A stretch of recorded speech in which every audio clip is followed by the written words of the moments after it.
이제 백성들의 결단을 촉구하기 위해서 엘리야가 대결을 제안합니다. 홀로 남은 하나님의 종 엘리야가 바알 선지 450명과 더불어 싸우게 하자, 그런 제안입니다. 23절 24절입니다. 그런즉 송아지 둘을 우리에게 가져오게 하고 그들은 송아지 한 마리를 택하여 각을 떠서 나무 위에 놓고 불은 붙이지 말며 나도 송아지 한 마리를 잡아 나무 위에 놓고 불은 붙이지 않고 너희는 너희 신의 이름을 부르라.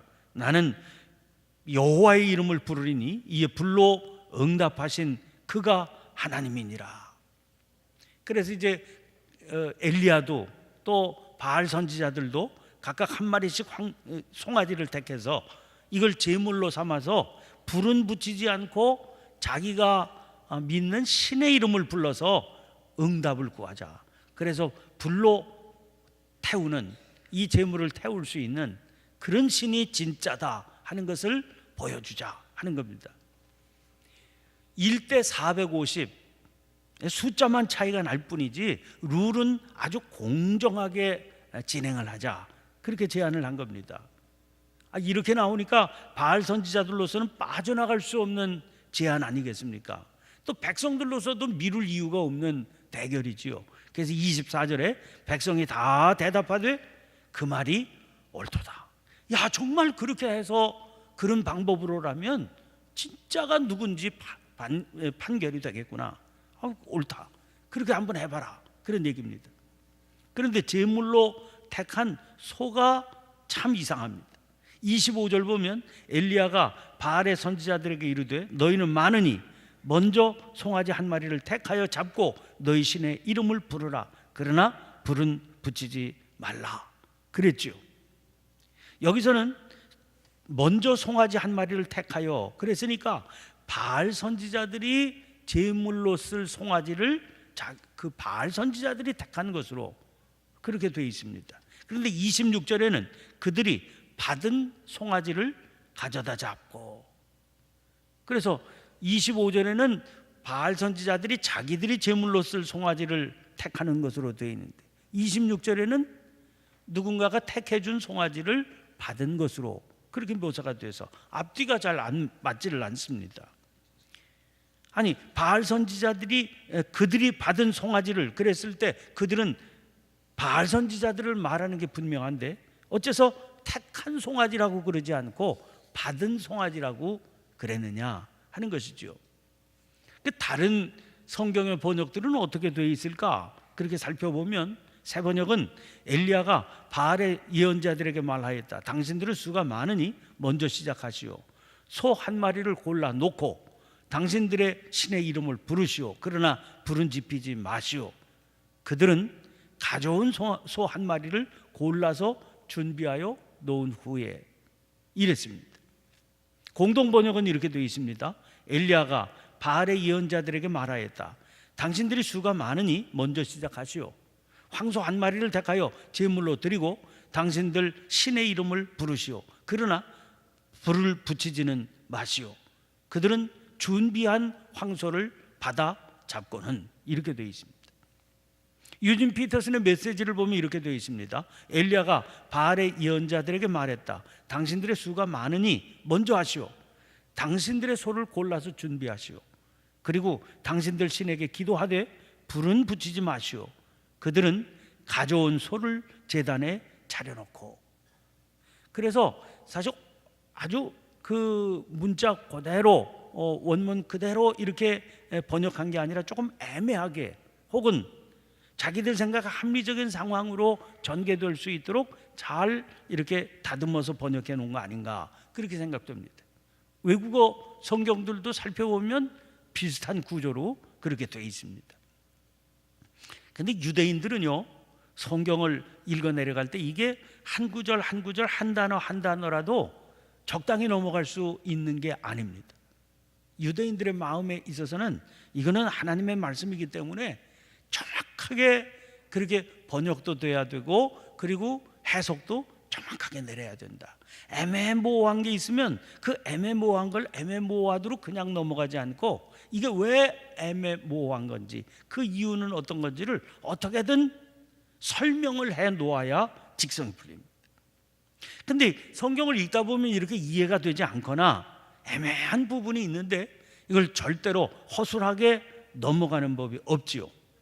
그래서 이런 애매한 경우들, 잘 이해가 가지 않는 경우들을 합리적으로 설명해 놓은 게 미드라시라고 하는 그런 성경 주해서입니다. 미드라시라고 한 말은 히브리 말 다라시라고 하는 말이 있는데, 그 다라시라고 하는 말은 묻는다, 찾는다 그런 얘기거든요. 바로 거기서 나온 이름이 미드라시라고 하는 겁니다. 성경 구절을 어떻게 이해할지 잘 묻고 찾기 위한 해설서다, 그런 뜻으로 이런 이름을 붙여놓은 거죠. 이 미드라시가 이 부분을 그냥 넘어갈 리가 없겠지요. 그래서 거기서 이제 나름대로 잘 이렇게 풀어놓은 해설은 이런 겁니다. 이제 대결이 공정해야 되지 않습니까? 조금이라도 누가 유리하다 그러면 나중에 시비가 걸려야 되니까 누구도 얘기하지 못하게 대결이 아주 공정하게 진행이 돼야 됩니다. 그래서 엘리야가 생각한 방법입니다. 제물로 소를 바치는데 이 소를 쌍둥이 소로 하자.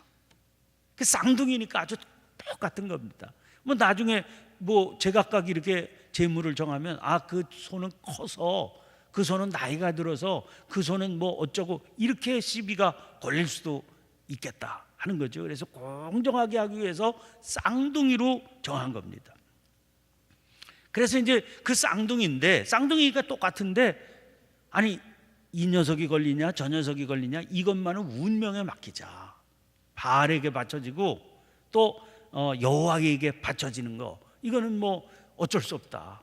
그것까지는 어떻게 할 수가 없으니까 똑같은 건데 운명에 맡기도록 하자. 그래서 합의가 된 겁니다. 그런데 첫 번째 황소가 여호와께 바쳐지는 황소로 결정이 되고요, 두 번째 황소가 바알에게 바쳐지는 황소로 결정이 났는데, 첫째는 순순히 제물이 되겠다고 쫓아가는데 둘째는 꿈쩍도 안 하는 겁니다. 버티는 거예요. 뭐 무리하게 힘을 가해서 끌고 가려고 해도 꿈쩍도 하지 않는 겁니다. 바알에게 바쳐지는 제물이 먼저 가야 되는데 이게 움직이지를 않는 겁니다. 그래서 힘을 다해서 끌고 가려고 그러니까 바알에게 바쳐진 제물 소가 자기 스스로 내가 왜 이렇게 꿈쩍도 안 하는지 이유를 설명하는 겁니다. 아니, 같은 어미에게서 태어나서 함께 먹고 자라지 않았습니까? 우리가 쌍둥이인데. 근데 왜 나만 손해를 봐야 되는 거냐? 왜 나는 우리 형제는 하나님한테 본제물로 잡혀지는데 나는 어리석은 우상에게 바쳐지는 제물로 쓰여야 되느냐? 이거 나 납득을 못하겠다. 왜 자기 형제는 살아계신 하나님께 영광을 돌리고 드높이는 제물이 되는데 나는 하나님을 진노하시게 하는 그런 제물로 바쳐져야 되냐? 이게 이유가 되냐? 말이 되냐?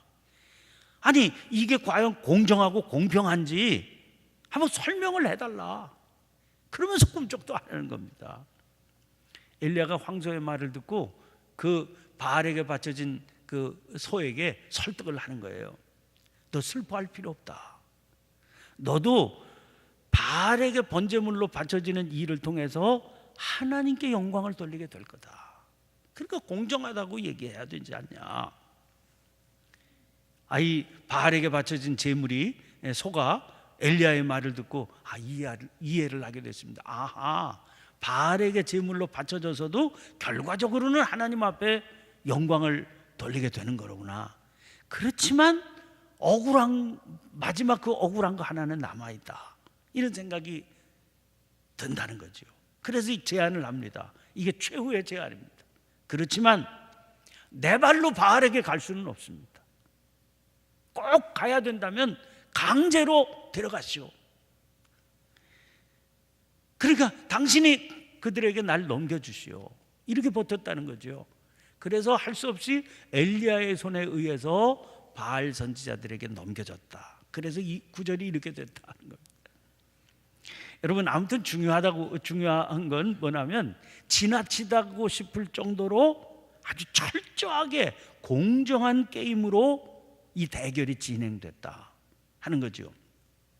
아무튼 이런 과정을 통해서 제물이 바쳐져서 대결이 진행됩니다. 25절에 엘리야가 바알의 선지자들에게 이르되 너희는 많으니 먼저 송아지 한 마리를 택해서 잡고 너희 신의 이름을 부르라. 그러나 불을 붙이지 말라. 홀로 힘겨운 싸움을 감당해야 되는 엘리야 아닙니까? 1대 450이니까. 그러니까 나는 숫자가 적으니 이런 조건을 얘기해야 사실은 공정해질 것 같은 생각이 드는데, 엘리야는 대결이 진행되는 내내 계속해서 바알 선지자들에게 먼저 하라고, 먼저 유리한 조건을 제시합니다. 시종일관 여유가 가득한 거죠. 여유가 가득하니까 대결에 있어서도 주도권을 행사하게 되어 있습니다. 그만큼 엘리야로서는 이 대결에 자신이 있다, 그런 얘기입니다. 그러나 엘리야 쪽에서 계속 조건을 내세우는데 바알 선지자들은 아무런 의사표시도 없습니다. 의사표시를 할 수도 없지요. 아니, 대결하는 상대편이 먼저 자기들에게 유리한 조건을 계속해서 제시하고 있으니까 뭐라고 할 말이 있겠습니까? 게다가 엘리야가 제시하는 대결 자체에 450명씩이나 되기는 하지만 아마 자신이 없는 것 같습니다. 아니, 도대체 불을 붙이지 않고 제물을 불태우라니 이거 어떻게 하나, 이런 걱정, 이런 염려, 이런 것들이 그들에게 가득한 것 아니었나 싶기도 합니다. 그러니까 벌써 대결을 제시하는 이때부터 이미 승부는 나 있는 거나 마찬가지지요. 우리는 스토리를 전체를 알고 있으니까 그렇게 느껴지는지는 모르겠으나 하여간 진행되는 과정을 보면 이미 시작부터 결판은 나 있는 거나 마찬가지의 대결이었구나, 그렇게 생각됩니다. 아니나 다르겠어요? 26절 보세요. 그들이 받은 송아지를 가져다가 잡고 아침부터 낮까지 바알의 이름을 불러 이르되 바알이여 우리에게 응답하소서 하나 아무 소리도 없고 아무 응답하는 자도 없으므로 그들이 그 쌓은 제단 주위에서 뛰놀더라. 이제 그렇게 하기를 한참 진행되는 겁니다. 27절입니다. 정오에 이르러는 엘리야가 그들을 조롱하여 이르되 큰 소리로 부르라. 그는 신인즉 묵상하고 있는지, 혹은 그가 잠깐 나갔는지, 혹은 그가 길을 행하는지, 혹은 그가 잠이 들어서 깨워야 할 것인지 하매. 조롱한다. 조롱한다고 하는 것에는 두 가지 의미가 내포되어 있을 겁니다. 하나는 엘리야가 바알 선지자들, 또 그들이 섬기는 바알신을 진지한 대상으로 여기지 않았다는 겁니다. 그렇게 상대할 만큼, 진지하게 상대할 만큼 무슨 존재감이 없다, 이렇게 느꼈다는 거죠. 그러나 여러분, 이 대결이 잘못되면, 조롱 한번 잘못했다가는 그게 소위 부메랑이 되어서 자기에게 날아올 수도 있는 것 아닙니까? 너는 뭐 별거라고, 이렇게 되면 낭패 아닙니까? 그러니까 두 번째 이유는 그만큼 자기는 자신 있다, 그런 자신감의 표현이에요. 그러니까 니네 암마 계속 해봐라, 뭐가 되는지. 내가 나서면 순간에 끝난다, 이런 자신감이 확실히 있었다는 것이죠. 자, 이런 조롱을 당하니까 다급해진 게 바울 선지자들입니다. 그들이 발악적인 행동을 연출합니다. 28절 29절입니다. 이에 그들이 큰 소리로 부르고 그들의 규례를 따라 피가 흐르기까지 칼과 창으로 그들의 몸을 상하게 하더라. 이같이 하여 정오가 지났고 그들이 미친 듯이 떠들어 저녁 소재 드릴 때까지 이르렀으나 아무 소리도 없고 응답하는 자나 돌아보는 자가 아무도 없더라. 엘리야만 조롱을 퍼붓고 있는 게 아닙니다. 오늘 본문 자체가 바알과 그 바알신을 섬기는 바알 선지자들에 대한 조롱으로 가득 차 있습니다. 28절 보세요. 그들의 규례를 따라 피가 흐르기까지. 그러니까 그들의 규례는 피가 흐르는 그런 규례다 하는 거죠. 그러면서 아무런 능력도 없는데 무슨 피가 흐르기까지 저렇게 난리를 피냐, 그런 내용 아닙니까? 29절, 미친 듯이 떠들어. 그 방법이 미친 듯이 떠드는 방법인데, 그게 얼마나 어리석고 그게 얼마나 미련하고 그게 얼마나 보잘것없는 행동인가 하는 걸 조롱하고 있죠. 그들의 예배의 형태나 그들의 섬김의 방식이 그러니까 광기로 가득 차 있지만, 그럼 아무리 요란스럽고 아무리 광기로 가득 차 있으면 무슨 소용이 있냐고 말입니다. 능력이 없는데 막 비꼬는 거죠. 여러분, 무릇 지나치게 요란하다고 하는 것은 사실은 그만큼 불안하다, 그런 표현 아닙니까? 그만큼 자신 없다, 그런 표현이에요. 때로는요, 지금 이 대결의 국면을 보면서 여기에 비추어서 오늘 이 시대를 살아가는 그리스도인이라고 하는 우리들이 어떤 상황에 대해서 반응하는 태도를 점검해 볼 필요가 있습니다. 여러분, 지금 우리가 걷는 길이 하나님께서 인도하시는 그 길이 분명하고 뚜렷하냐 하는 거예요. 그래서 늘 정체성에 대해서 자꾸 묻게 되는 겁니다. 그 길이 하나님께서 인정하시는 길이냐, 그게 분명하냐 하는 거예요. 그러면 조용히 그 길을 묵묵히 가면 되는 겁니다. 뭐 세상에 알아주건 알아주지 않건 그게 뭐가 그렇게 대단합니까? 사람이 인정하고 인정하지 않고 그게 뭐가 그렇게 대단합니까? 근데 왜 세상이 알아주기를 바라면서 요란하게 자기를 드러내려고 하는 거예요? 이 길이 분명하게 하나님과 동행하는 길이라면 그 결과에 대해서 조급할 이유가 뭐가 있습니까? 불안할 이유가 아무것도 없지 않아요. 우리는 그 길에 대해서 단호해야 되지만 흔들림도 없어야 됩니다. 눈치 볼 일이 없는 겁니다.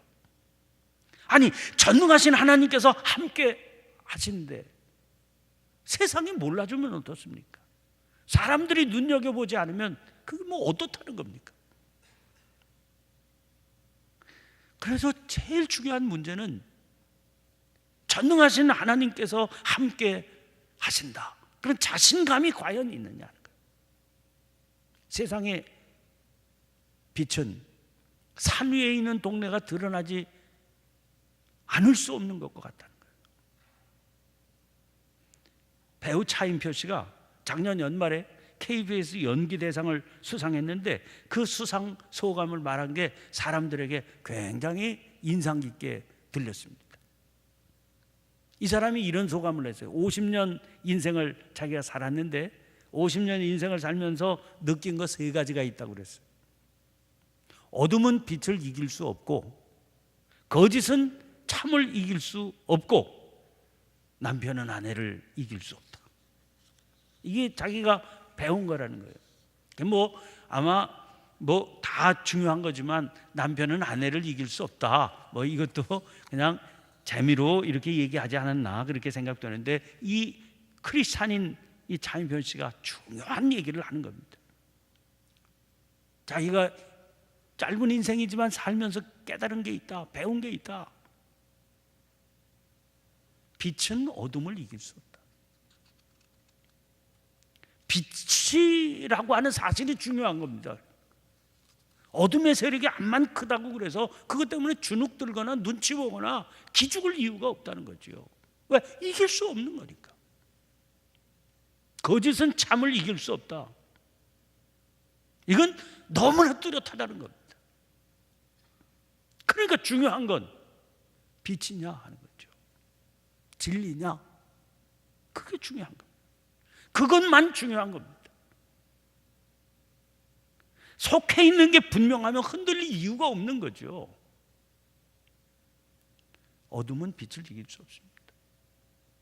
거짓은 참을 이길 수 없습니다.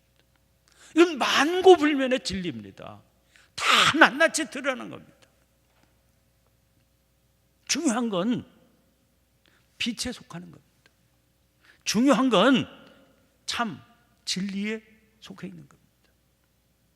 그럼 몰라주는 게 무슨 상관이 있습니까? 지금 아무리 세력을 크게 떨치고 어둠이, 거짓이 세력을 펼치고 그게 무슨 상관이 있습니까? 고린도전서 4장 20절에 하나님의 나라는 말에 있지 아니하고 오직 능력에 있습니다. 참의 능력, 빛의 능력이 있는 겁니다.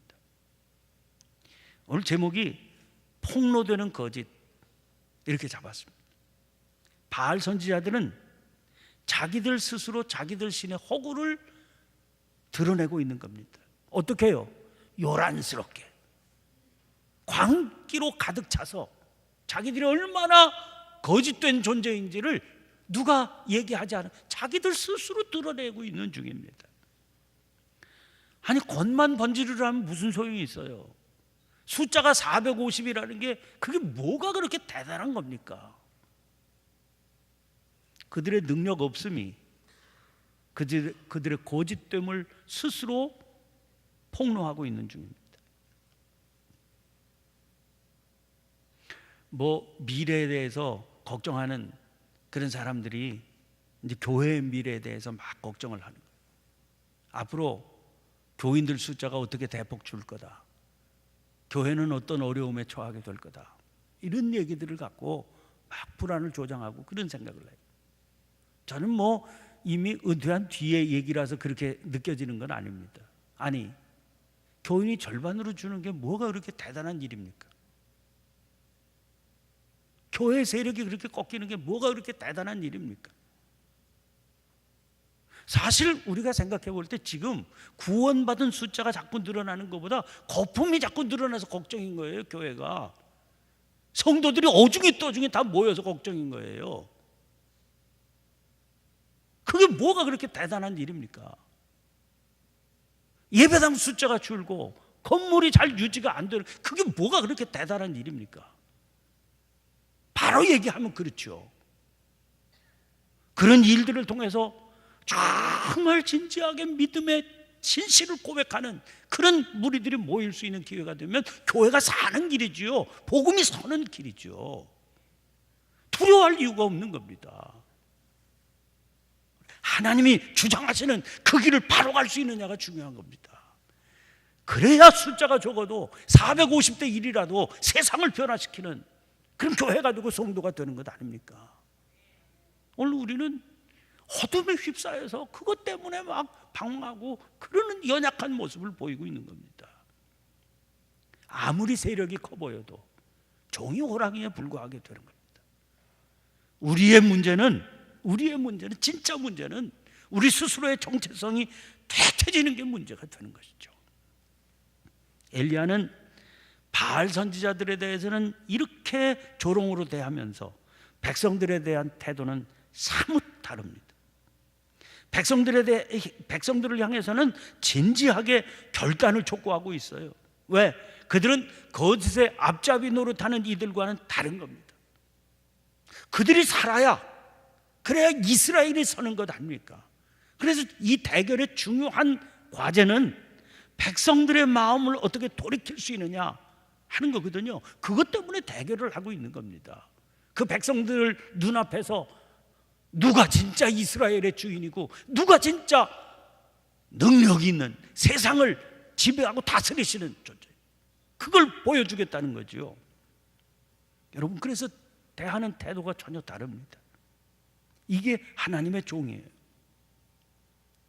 일상의 혼란 속에서 방향을 잃은 사람들, 거짓의 앞잡이가 된 게 아니라 거짓 선지자들의 꾀에 빠져서 흔들리는 사람들, 포악한 왕에 의해서 휘둘림 당하고 있는 이들, 그들을 잘 깨닫게 해서 이끌어주는 게 하나님의 종에게 맡겨진 책임이라 이걸 뚜렷이 알고 있는 겁니다. 지금 엘리야는 그 책임을 성실하게 수행하고 있는 겁니다. 거짓을 조롱하면서, 그러면 대결을 무서워하지 않으면서 어떻게 해서든지 주의 백성들을 바로 서게 해서 진리의 길 위에 가게 할 수 있도록 책임을 수행하고 있는 것이죠. 여러분, 그렇게 길을 가면 거짓은 자기 스스로를 저절로 폭로하게 되어 있습니다. 그 세력은 저절로 무너지게 되어 있습니다. 그러면서 오늘 교회와 성도들에게 주신 하나님의 사명이 어떤 것인가, 이걸 우리가 다시 한번 깨닫게 되고, 주님, 이 어지러운 세상에 저희들에게 맡기신 사명을 잘 감당할 수 있도록, 그래서 세상을 변화시키는 주의 교회가 되고 성도들로 살아갈 수 있도록 붙들어 주시고 역사해 주옵소서. 오늘 새벽에 기도의 제목으로 삼게 되시기를 간절히 축원합니다. 오늘 주신 말씀을 붙들고 간절히 기도하시고, 또 성령께서 기도하게 해주시는 제목을 따라 자유롭게 기도하시다가 자유롭게 돌아가시기를 바랍니다. 우리 함께 주여 힘차게 한번 외치고 통성으로 기도합니다. 주여!